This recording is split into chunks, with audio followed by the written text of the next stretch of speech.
ড্রামার শুরুতে আমরা ছোট একটা বাচ্চাকে দেখতে পাই যার নাম ছিল ইয়ানি।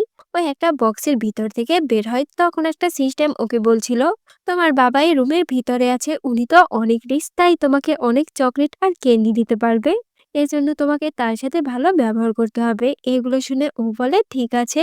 তখন ওই সিস্টেমটা ওর ব্যাগের ভিতরে ঢুকে, এরপর ও তো রুমে যায়, যেখানে আমরা একটা ছেলেকে দেখতে পাই, আর এই হচ্ছে আমাদের ড্রামার মেইন লিড, যার নাম শ্যান। ইয়ান তখন শ্যানকে বাবা বলে ডাকে, যেটা শুনে ও তো একদমই অবাক। ও মনে মনে বলছিল হয়তো এই বাচ্চাটা এখানে কোনো ইম্পোলের হবে, কিন্তু ইয়ানি বলেন না, আমি তোমার মেয়ে আর তুমি আমার বাবা।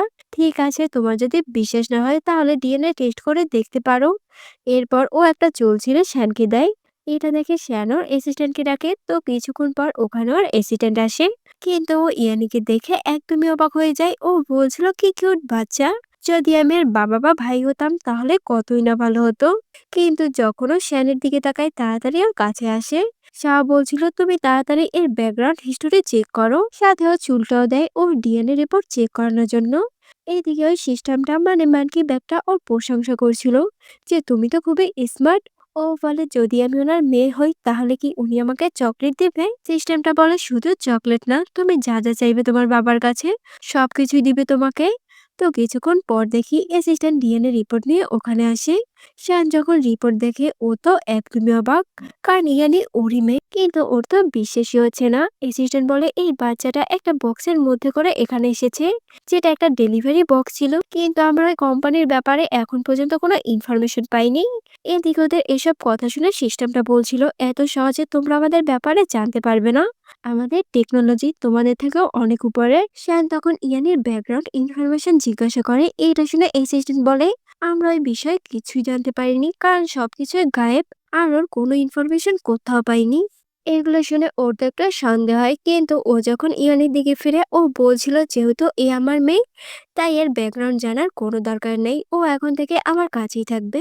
এরপরও ইয়ানিকে বলছিল এখন থেকে তুমি আমার মেয়ে, মানে লু গ্রুপের প্রেসিডেন্টের মেয়ে, তাই তোমাকে ভালোভাবে পড়াশোনা করতে হবে, সাথে তোমার হবিস হবে সুইমিং করা, পিয়ানো প্লে করা আর হর্স রেস করা। ও তো আরো কিছু বকবক করছিল, কিন্তু ইয়ানির তো এত কথা শুনে ঘুম ধরে যায়, যেটা দেখে ওকে বাড়িতে নিয়ে যায়। এদিকে আমরা একটা ছেলেকে দেখতে পাই, যার নাম ছিল শাও। এরপর ও যখন নিচে যায় তখন ইয়ানি এসে ওকে ভাই বলে জড়িয়ে ধরে, কিন্তু ওর তো ওকে দেখে খুবই রাগ উঠে আর ওকে দূরে সরিয়ে দেয়। এসব দেখে শাও তো ওর উপরে চিল্লায়, আর ইয়ানিকে ওর কোলে উঠায়। এরপর ওকে জিজ্ঞাসা করে এখানে কি হয়েছে, কিন্তু ইয়ানি বলে কিচ্ছু হয়নি, আমি এসে ভাইকে জড়িয়ে ধরেছি, বাট ভুল করে নিচে পড়ে যাই, এখানে ভাইয়ের কোনো দোষ নেই। এইসব শুনে সব মনে মনে বলছিল এ আমাকে কেন বাঁচাচ্ছে, এখানে তো সিসিটিভি ফুটেজও আছে, নিশ্চয়ই এটা কোনো চাল। এরপরও ইয়ানিকে বলে দেখো একদমই আমার সামনে আসবে না, আর আমাকে ভাই ভাই বলেও ডাকবে না।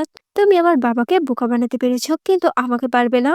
এটা শুনে তো শ্যান ওর উপরে চিল্লিয়ে উঠে। ও বলছিল তুমি সব কি কথা বলছো, ও তোমার ছোট বোন হয়, তাই ভালোভাবে ওর সাথে কথা বলবে, আর ও এখন থেকে এখানেই থাকবে। যেগুলো শুনে শাও তো রাগ করে ওখান থেকে চলে যায়। এরপর মিস্টার সেন মেয়েদের ডাকে আর বলে এখন থেকে তোমরা ওর খেয়াল রাখবে, আর ওর কোথাও জানি কোনো সমস্যা না হয়, এগুলো বলে ও দোকান থেকে চলে যায়। এরপর ওই সিস্টেমটা আবারও ইয়ানিকে বলছিল তোমাকে এখানে পাঠানো হয়েছে যাতে তুমি তোমার বাবাকে বাঁচাতে পারো, কারণ তোমার বাবাকে মিস্টার লান নামের এক ব্যক্তি মারতে চায়। তোমাকে ওনাকে প্রোটেক্ট করতে হবে, যাতে মেল লিড আর ফিমেল লিড সারা জীবন একসাথে থাকতে পারে। ও বলে এই মেল লিড ফিমেল লিডটা কি, ওনারা কি পিক্স নাকি ডগ।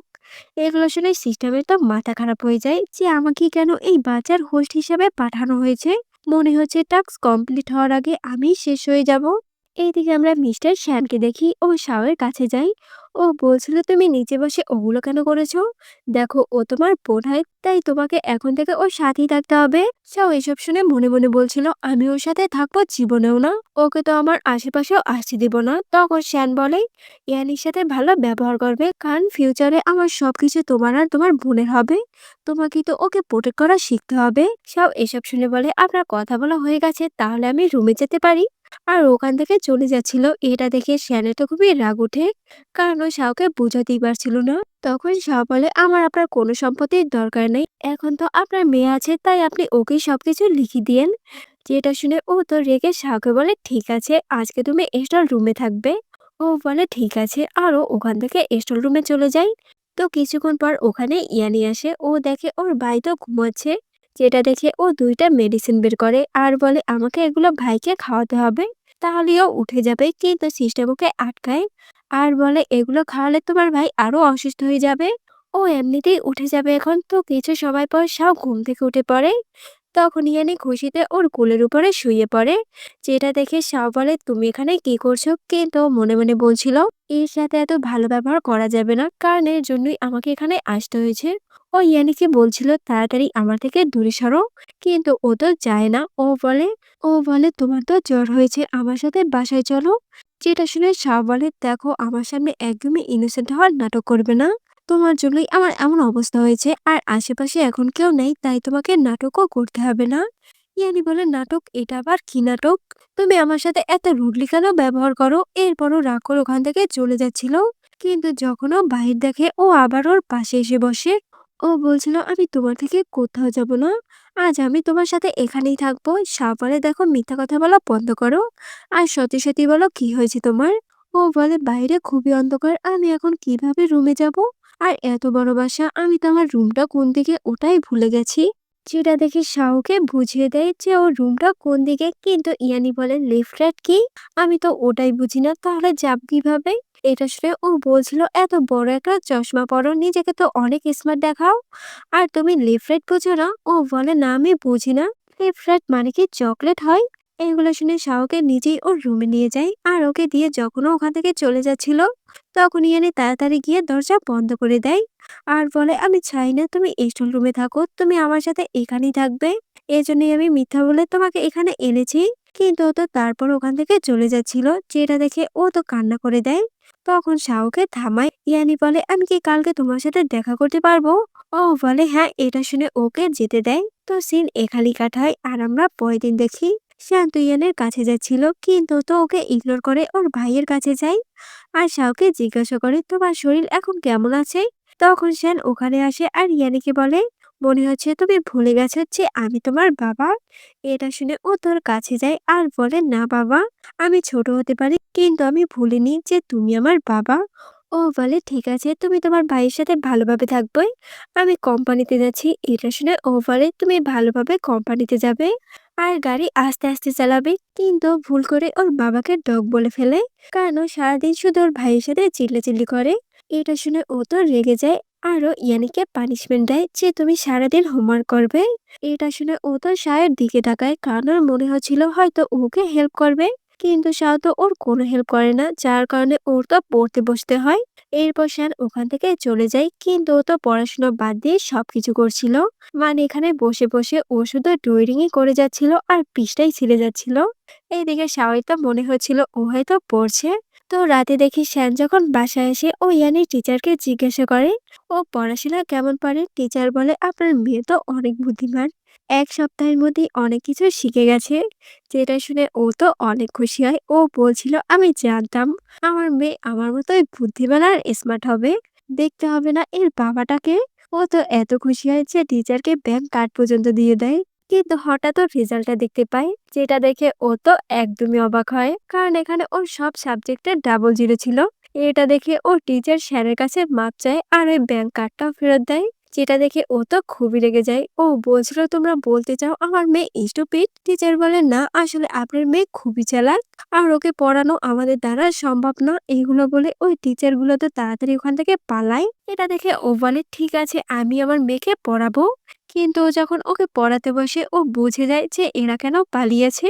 কারণ ও এখানে ওকে যা যা পড়াচ্ছিল ও তো সবকিছুর উল্টোটাই বলছিল।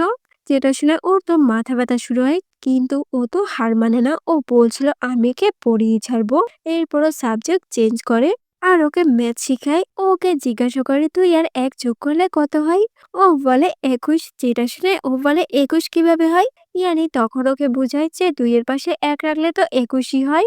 এগুলো শুনে ওর তো মাথাই খারাপ হয়ে যায় আর ও ওকে নিয়ে শাওয়ার কাছে যায়। ও বলে, "এটা তোমার ছোট বোন হয়, তাই তোমার কর্তব্য ওকে পড়ানোর।" ও এগুলো বলে ওকে ওর কাছে দিয়ে ওখান থেকে তাড়াতাড়ি পালায়। যেটা দেখে শাওত ওকে পড়াতে বসে। তো কিছুক্ষণ পর শ্যান যখন ওদেরকে চেক করতে আসি, ও দেখে শাওত ওকে যাই পড়াচ্ছে ও তো সেম ওগুলোই পড়ছে। এটা দেখে ও তো খুবই খুশি হয়। তো সিন এখানেই কাটায় আর আমরা পরের দিন দেখি শান ইয়ানিকে নিয়ে একটা মাস্টারের কাছে আসে যাতে ও বক্সিং শিখতে পারে। কিন্তু মাস্টার যখন ইয়ানিকে দেখে উনি তো একদমই অবাক হয়ে যায়। উনি মনে মনে বলছিল এতটুকু বাচ্চা বক্সিং শিখবে, এর তো এখন পর্যন্ত হাত পায়ে বড় হয়নি। এরপর উনি শ্যানকে ওই সেম কথাটা বলে যে এত ছোট বয়সে বক্সিং শেখাটা রিস্ক হয়ে যাবে। যেটা শুনে শ্যান বলে, আপনার কথা শুনে তো মনে হয় আমার মেয়ে স্ট্রং না। আমি ডক্টরকে সাথে এনেছি, আপনি ওনাকে জিজ্ঞাসা করেন যে ও কতটা স্ট্রং। এগুলো শুনে মাস্টার বলে ঠিক আছে। এরপর উনি তো ওর প্র্যাকটিস শুরু করে, যেখানে উনি খুবই সিম্পল আর সহজ একটা মুভ ওকে করতে বলছিল। কিন্তু ও তো ওটা করতে যেয়ে ওর হাতে ব্যথা পায় আর ও কান্না করে দেয়। যেটা দেখে ডক্টর তাড়াতাড়ি ওকে মেডিসিনের ব্যান্ডেজ করে দেয়। তখন শ্যান বলছিল এই পড়াশুনো পারে না, কোনো খেলা পারে না, তাহলে এই মেয়ে পারেটা কি? এরপর ওকে জিজ্ঞাসা করে তুমি কোন বিষয়ে ইন্টারেস্টেড। ও বলে চকলেট আর ক্যান্ডি খেতে। এগুলো বলে ও তো জোরে জোরে চিৎকার করে চকলেটের জন্য। যেটা শুনে ওকে থামতে বলে। ইয়ানি বলে আমি তো এগুলো খেতেই বেশি ভালোবাসি, আমি একসাথে অনেকগুলো চকলেট খেতে পারি। এমন সময় ওখানে সাবাসী ও যখন ইয়ানির হাতে ব্যান্ডেজ দেখে ও তো খুবই ঘাবড়ে যায়। ও বলছিল কি হয়েছে তোমার। তখন ইয়ানি ওকে সবকিছু বলে। যেটা শুনে ও বলে তুমি কোনো চিন্তা করো না, আমি তোমাকে চকলেট কেক সবকিছু খেতে দিব। তখন ওখানে শ্যান আসে। ও বলে ঠিক আছে ঠিক আছে। এরপরও মেয়েটকে বলে ইয়ানিকে এখান থেকে নিয়ে যেতে। যেটা শুনে মেয়ে তো ওকে ওখান থেকে নিয়ে যায়। তখন শাওকে বলে ও ছোট একটা বাচ্চা, কিন্তু আপনি যেভাবে ওকে নিয়ে করছেন মনে হয় এখনই আপনি ওকে কোনো ডক্টর বা বিজনেসম্যান বানিয়ে দিবেন। আস্তে আস্তে ও সবকিছু শিখবে, এত তাড়াতাড়ি করার কোনো দরকার নেই।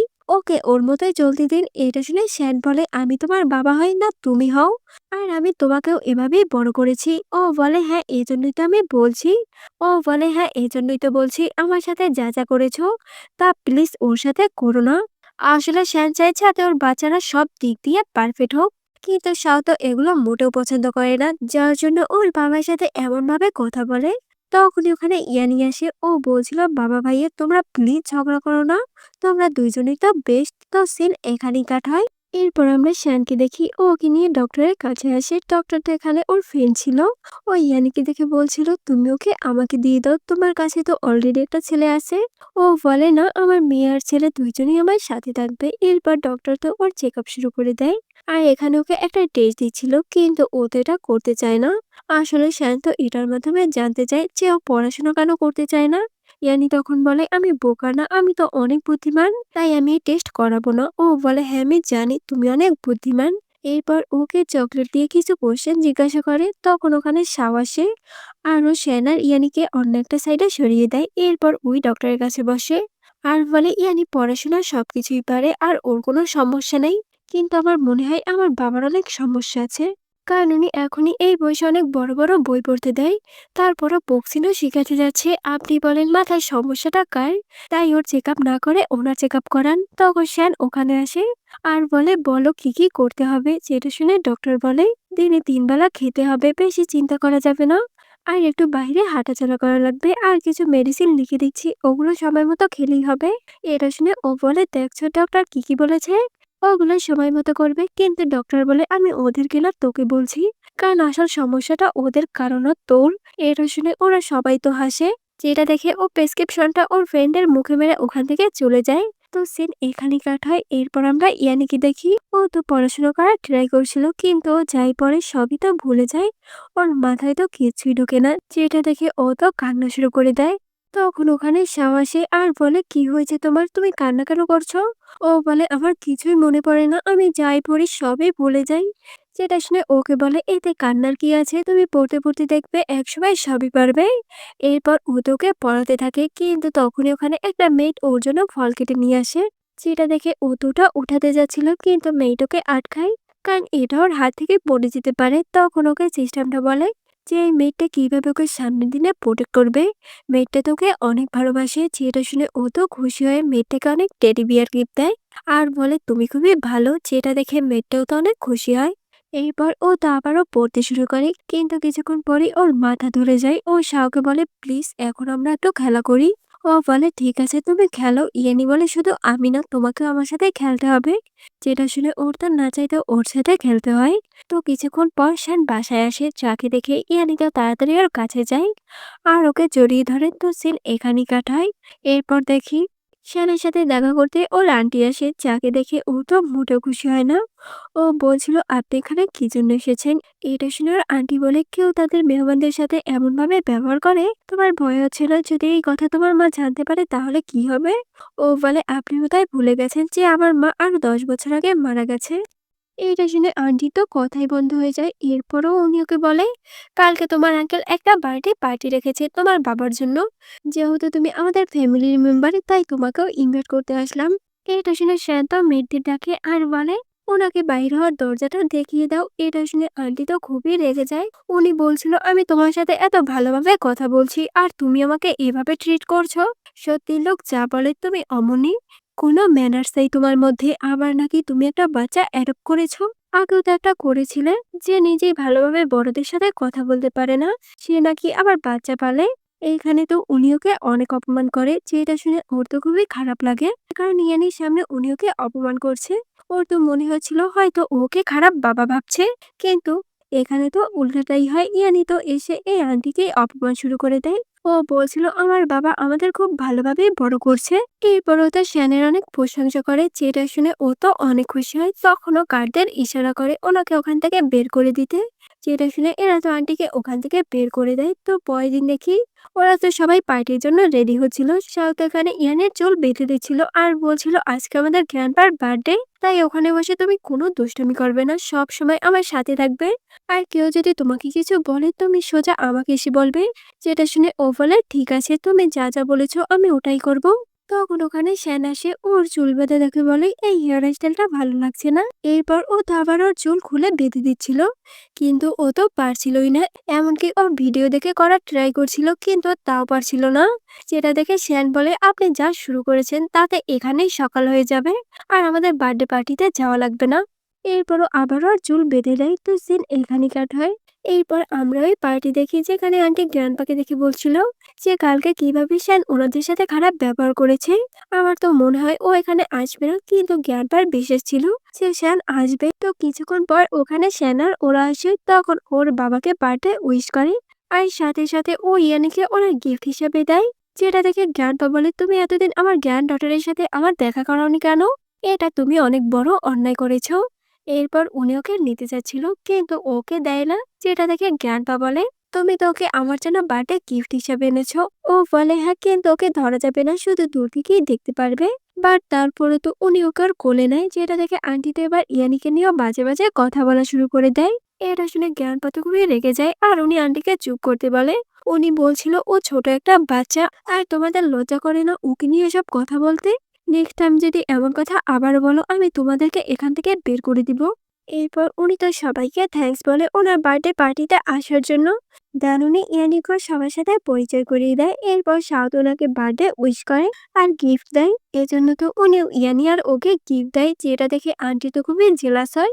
উনি ওনার হাজবেন্ডকে বলছিল আজকে এই গিফট দিচ্ছে, কালকে তো সবকিছু ওদের নামে লিখে দিবে। এইদিকে ইয়ানি বলছিল, এটা তো খুবই বড়, আমার হাত থেকে তো পড়ে যাবে। যেটা শুনে উনি আন্টিকে বলছিল, তোমার নেকলেসটা দাও। এটা শুনে তো উনি অবাক। তারপরও ও ওনাকে ওটা খুলে দেয়। এরপর জ্ঞানপা ওটার ভিতরে আন্টি ঢুকিয়ে ওর গলায় পরিয়ে দেয়। আন্টির এসব দেখে তো খুবই রাগ হচ্ছিল। এদিকে শাওয়ার ইয়ানি তো পার্টি এনজয় করছিল। তখন আমরা নিউ একটা ক্যারেক্টারকে দেখি, যার নাম ছিল শিন। আর এ হচ্ছে ওর আন্টির মেয়ে। ও তখন ইয়ানিকে দেখে বলছিল, মনে হয় ওরও আমার মতো রিবার্থ হয়েছে, কিন্তু এবার ওকে আমি কিছুতেই জিততে দিব না। ওকে তো এবার শিক্ষা দিয়েই ছাড়বো। আসলে এখানে ওদের সবারই রিবার্থ হয়েছে, আর ওরা সবাই ছোটবেলায় ফিরে এসেছে। তখন সিস্টেমটা ইয়ানিকে বলছিল, তোমার বড় বোন এসেছে। ইয়ান বলে, কিন্তু আমার তো কোনো বড় বোন নেই। সিস্টেমটা বলে, না, তোমার একটা বড় বোন আছে, যে তোমার আন্টির মেয়ে। এখন তোমার টাস্ক হলো যে তোমাকে ওর মন জিততে হবে। এটা শুনে ও তো তাড়াতাড়ি শিনের কাছে যায় আর বলে, তুমি কান্না কেন করছো? এরপর ও তোর চোখের পানি মুছে দিতে যাচ্ছিল, কিন্তু ও লম্বা হয়, ও তো পারছিল না। তখন শিন ওকে ওর থেকে দূরে সরিয়ে দেয়। যেটা দেখে ও বলে, তুমি এমন কেন করছো? এরপর ও তোকে একটা কাপকেক আর ফ্রাই চিকেন দেয়, কিন্তু শিন তো ওসব কিছু ফেলে দেয়। এটা দেখে ও তো কান্না শুরু করে দেয়। যেটা শুনে ওখানে সবাই ওর কাছে আসে। গ্র্যান্ডপা তখন ওকে জিজ্ঞাসা করে, এখানে কি হয়েছে? এটা শুনে শিন মনে মনে বলছিল, এখন তো ও সবকিছু সবাইকে বলে দিবে আর সবাই আমাকে খারাপ ভাববে, কিন্তু ও তো এমন কিছুই বলে না। ও ও বলছিল আমার হাত থেকে ভুল করে খাবারটা পড়ে গেছে, তাই ভাবছি কেউ যদি আমাকে বকা দেয় কারণ খাবারটা তো নষ্ট হয়ে গেছে। কিন্তু জ্ঞানপকে শান্ত করে উনি বলে কিছুই হয়নি, আমি এগুলো আমাদের ডগকে দিয়ে দিব, কোনো খাবার নষ্ট হবে না। এটা শুনে ইয়ান তো আবার শিনকে একটা ফ্রাইড চিকেন দেয়। এটা দেখে এবার তোকে নিতেই হয়। জ্ঞানপা তখন শিনকে বলছিল, তুমি কিছুদিন ইয়ানের সাথে গিয়ে ওর বাড়িতে থাকো, তাহলে তোমাদের মধ্যে সম্পর্কটা আরো ভালো হবে। যেটা শুনে ও বলে ঠিক আছে গ্র্যান্ডপা, কিন্তু আমার বাবা মাকে জিজ্ঞাসা করতে হবে। এগুলো বলে ও দোকান থেকে চলে যায়। এরপর ওর মার সাথে কথা বলে, কিন্তু উনি তো ওর উপরে খুবই রেগে যায়। এখানে তো উনি ওর উপরে খুবই চিল্লাচিল্লি করছিল, কারণ কারণ শাওয়ার ইয়ানি ওর থেকে সবকিছুতে এগিয়ে, এজন্যই উনি ওর উপরে রেগেছিল আর উনি ওকে মারতে যাচ্ছিল। তখনই ওখানে গ্র্যান্ডপা ইয়ানকে সাথে নিয়ে আসে। উনি তো এটা দেখে আন্টির উপরে খুবই রেগে যায়। উনি বলছিল আমাদের ফ্যামিলিতে কেউ কারো গায়ে হাত উঠায় না, আর কে বলেছে ও কিছু পারে না, ও তো সবকিছুতেই বেস্ট। তখন ওখানে শাওয়ার শ্যানো আসে, ও বলছিল এখন বাসায় দিতে হবে, তাড়াতাড়ি চলো। এদিকে গ্র্যান্ডপা তো আন্টি আর আঙ্কেলকে পানিশমেন্ট দেয় যে তোমরা কিছুদিন এই বাড়িতে থাকতে পারবে না, আমার যখন মন চাইবে আমি তোমাদেরকে ডাকবো। আর উনি গার্ডদের দিয়ে ওনাদেরকে ওখান থেকে বের করে দেয়। তো কিছুদিন পর দেখিস স্যারের তো বিজনেস ট্রিপের জন্য বাইরে যেতে হবে, আর ওর সাথে শাহ যাবে। তাই ওরা ইয়ানিকে ক্যাম্পার কাছে রেখে যায়। ক্যাম্পকে বলছিল তুমি এখানে যতদিন আছো নিজের মন মতো চলবে, কারো কথা শুনবে না, যখন যা মন চায় ওগুলোই করবে। এমন সময় ওখানে আঙ্কেল আন্টি আসে, ওরা হয়তো জ্ঞানপার কাছে মাপ চায় ওনাদের ভুলের জন্য, যেটা শুনে উনিও তো মাফ করে দেয়। এরপর আন্টি ইয়ানের জন্য খাবার বানিয়ে আসে, কিন্তু সিস্টেমটাকে মানা করে। ও বলে যে এই খাবারের মধ্যে মেডিসিন মেশানো আছে, তাই এটা খেলে তুমি অসুস্থ হয়ে পড়বে। এটা শুনে ও তো ওগুলো খায় না, যেটা দেখে আন্টি তো খুবই রাগ উঠে। এরপর উনি যখন ভিতরে আসে তখন সিনোনকে জিজ্ঞাসা করে তুমি এই খাবারে কি মিশিয়েছো। যেটা শুনে ওর মা বলে তুমি এসব কি বলছো, আর রেগে উনি ওকেই মারতে যাচ্ছিল। তখনই অ্যানি ওখানে আসে আর ও আন্টিকে থামতে বলে, যেটা শুনে উনি তখন ওর উপরেই চিল্লায়। তখনই ওখানে জ্ঞান পা আসে, আর উনি এটা দেখে আবার ওনাদেরকে ওখান থেকে বের করে দেয়। তো এভাবে কিছুদিন কেটে যায়, আর ১ সপ্তাহ পর শ্যানা সব বিজনেস ট্রিপ দিয়ে বাসায় আসে। আর ওরা বাসায় আসা মাত্রই শ্যান জলদি ওকে নিতে আসে, যাকে দেখে জ্ঞানপা বলছিল এর আজই আসতে হলো, আরো ২ দিন পরে আসতো। সেন তো ওকে দেখে খুবই খুশি হয়। ও বলছিল ফাইনালি আঙ্কেল এসে পড়েছে, এখন আর ইয়ানিকে আমার পড়ানো লাগবে না। তখন ইয়ানি শ্যানকে বলে বাবা আমি নিউ একটা কবিতা শিখেছি। এরপর ও তো ওটা পড়ে শোনায়, যেটা শুনে ওরা সবাই তো হাসে, কারণ একটা শব্দ ও ঠিকভাবে বলতে পারেনি। তো সিন এখানেই কাট হয়। আর আমরা পরের দিন দেখি শান্ত ইয়ানকে নিয়ে স্কুলে যায়। তখন ওখানে আমরা আরো একটা ছোট বাচ্চাকে দেখতে পাই, যাকে দেখে সিস্টেমটা বলছিল এই হচ্ছে মেইন লিড। ও বলে কি, আর ওই ছেলেটাকে কি একটা কামড় দেয়, যেটা শুনে সিস্টেমটা ওকে থামায়। ও বলছিল এর সাথেই তোমার সারা জীবন থাকা লাগবে। তখন এই বাচ্চাটার সবকিছু মনে পড়ে। ও বলছিল তার মানে আমার রিবার্থ হয়েছে। আর ও ইয়ানিকে দেখে বলছিল এর সাথেই তো ফিউচারে আমার বিয়ে হয়, কিন্তু এ তো আমাকে চিট করেছিল। যার কারণে ও তো ওর উপরে খুবই রেগে যায় আর এসে ওর উপরে চিল্লাচিল্লি করে। কিন্তু ইয়ানি তো ওর সাথে খুবই ভালো ব্যবহার করে, কারণ ওর ফিউচার লাইফের কথা কিছুই মনে নাই, যেটা দেখে ও ওর সাথে ভালো ব্যবহার করে। এরপর ওরা বাসায় আসে, তখন সিস্টেম ওকে আবারও বলে তুমি এখন সবার মন জিতে নিয়েছো, সবাই তো তোমাকে অনেক ভালোবাসে, তাই ফিউচারে আর কোনো তোমার কষ্ট হবে না। আসলে ও আগে সবাইকে অনেক জ্বালাতো আর বুলি করতো, এই জন্য তো সবাইকে অপছন্দ করতো, তাই ও পাস্ট এসেছে সবকিছু বদলাতে। তখন ইয়ানি সিস্টেমটাকে বলছিল আমি এখান থেকে যেতে চাই না। ও বলে ঠিক আছে আমি চলে যাচ্ছি আর তুমি এখানেই থাকো। এটা শুনে ও তো খুবই খুশি হয়। এরপর ও তোর ভাইয়ের বাবার সাথে খুব মজা করে থাকছিল। আর এখানেই এই ড্রামাটার হ্যাপি এন্ডিং হয়।